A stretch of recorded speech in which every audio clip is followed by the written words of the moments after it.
আসসালামু আলাইকুম, সবাই কেমন আছেন? আলহামদুলিল্লাহ ভালো আছি। আজকে যে বিকেলের দিকে কী রান্না বান্না করব সেটাই প্রস্তুতি নিচ্ছি। তো আপনাদের ভাইয়া কলমি শাক নিয়ে আসছে, তো ভাবলাম যে কলমি শাকটা কী দিয়ে রান্না করা যায়। তো দুপুরের কিছু রান্না বান্না করা আছে, ওগুলোর সাথে একটু কলমি শাকটা একটু রান্না করে নিই। তো সেই জন্য একটু ডাল দিয়ে কলমি শাক রান্না করব। তো আমার কাছে শাক দিয়ে ডাল দিয়ে খেতে কিন্তু অনেক ভালো লাগে। সেই জন্য ভাবলাম কলমি শাকটা দিয়ে ডাল দিয়ে রান্না করি। আর কলমি শাকটা দেখেন কি সুন্দর তরতাজা। এই যে আমাদের বাসার পাশে বাজার, সেই বাজারের পাশে ছোট্ট একটু জায়গা, সেই জায়গাতে অনেক রকম সবজি চাষ করছে। তো আপনাদের ভাই আসার সময় সেখান থেকে কলমি শাকটা নিয়ে আসছে একদম তরতাজা। তো যাই হোক, সেই জন্য দেখেন আমি এই যে কলমি শাকটা ধুয়ে পরিষ্কার করে কেটে কেটে নিয়েছি। নেওয়ার পরে যে দেখেন এখন চুলায় বসিয়ে দিয়েছি, একটু কষাচ্ছিলাম। তো এর ফাঁকে আমি যে একটু আটা গুলে নিয়েছি, যে আটাটা গুলে রেখে দিয়ে তারপরে আবার তরকারিতে রান্না করতে যাব। তো যাই হোক, সেজন্য একটু আটা নিয়েছি অনেকখানি। তারপর পরিমাণ মতো একটু লবণ দিলাম, দিয়ে যে ঠান্ডা পানি কিন্তু দিয়ে দিলাম, দিয়ে যে আটা যেমন রুটি বানায় সেই এরকম করে আমি কাইটা করেছি।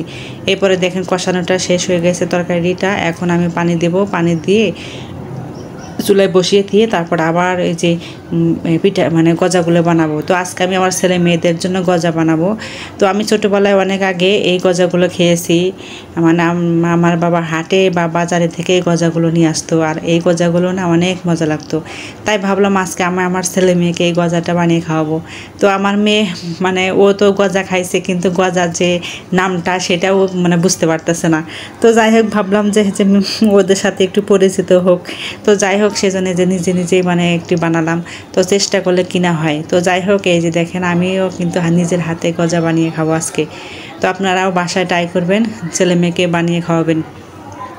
ছোটোবেলায় এই গজাগুলো অনেক খাইছি, অনেক ভালো লাগে আমার কাছে। তাই তো আজকে আমি আমার ছেলে মেয়ের জন্য বানাবো। তো এই যে দেখেন আমি কিন্তু রুটির মতন বানিয়ে নিয়ে চিকন চিকন করে লম্বা লম্বা চিকন চিকন করে কেটেছি, তবে রুটিটা একটু মোটা করে নিতে হবে। তো যাই হোক, এই যে আমার বানানো শেষ। এখন আমি আসছি কিন্তু এই যে চুলোতে আসার পরে আমি এই যে তরকারিটা রান্না করতেছি, ওইটা কিন্তু বাগার দেবো।